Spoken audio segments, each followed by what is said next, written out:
Құрметті оқырмандар, Александр Сергеевич Пушкин атындағы қалалық балалар кітапханасы Жамбыл Жабаевтың туғанына 175 жылдығына орай дайындаған «Ұлы дала жыршысы» атты медиа сағатын назарларыңызға ұсынады.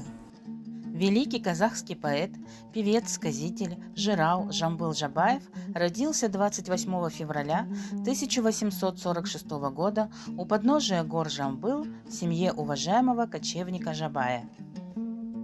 Талант Жамбыла стал проявляться еще в детстве, а искусству импровизации он учился у Акына Суинбая.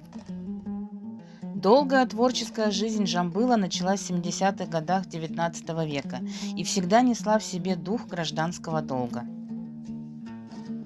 В стихотворениях «Шағым», «Жылқышы», «Шәбденге», «Сәт сайналарда», «Өстепкеде», «Патша әмірі таралды», «Зілді бұйрық» правдиво описывают социально-политическую жизнь страны. Его стихотворные размышления «Туған елім. Родная страна», вышедшие в свет в 1936 году, а потом опубликованные на русском языке в газете «Правда», прославили старого Акына на весь СССР. Его творчество многогранно: и эпический Акын, и Акын-импровизатор, мудрый жыршы и сказитель. Образ Жамбыла нашел отражение во всех видах и жанрах казахского искусства. Он стал известен как великая личность, высоко поднявший национальный дух народа. Жамбыл Жабаев умер 22 июня 1945 года, не дожив до своего столетия 8 месяцев. Его похоронили в Алма-Ате, в саду, который он вырастил сам. Жамбыл еще при жизни стал лауреатом Государственной премии СССР, прославив и себя, и свой народ. Его произведения были переведены на многие языки мира. Жамбыл оставил богатое творческое наследие. Только за период с 1936 по 1945 годы он сочинил 13 тысяч куплетов.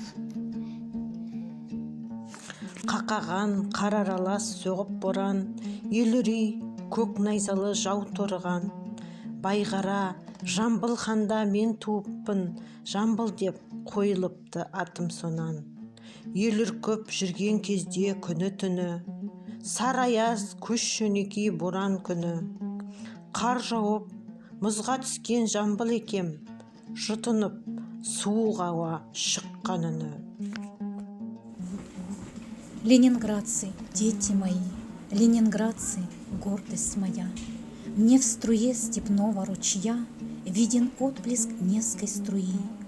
Если вдоль снеговых хребтов взором старческим я скользну, вижу своды наших мостов, зори балтийских голубизну, фонарей вечерних раи, золоченных крыш острия. Ленинградцы, дети мои, ленинградцы, гордость моя. Не затем я на свете жил, чтоб разбойничий чуять смрад, не затем вам, братья, служил, чтоб забрался ползучий гад в город сказочный, в город-сад. Не затем к себе Ленинград взор Джамбула приворожил, а затем я на свете жил, чтобы сброд фашистских громил, не успев отпрянуть назад, волчьи кости свои сложил у священных ваших оград.